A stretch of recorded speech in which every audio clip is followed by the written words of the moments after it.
Chairman Peoples Party Bilawal Bhutto Zardari ने Donald Trump को सदारती election जीतने पर मुबारकबाद दी है।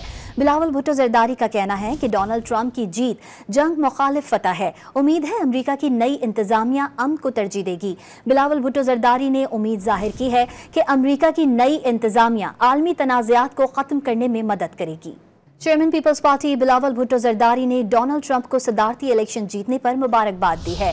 बिलावल भुट्टो जरदारी का कहना है कि डोनाल्ड ट्रंप की जीत जंग मुखालिफ फतह है। उम्मीद है अमेरिका की नई इंतजामिया अमन को तरजीह देगी।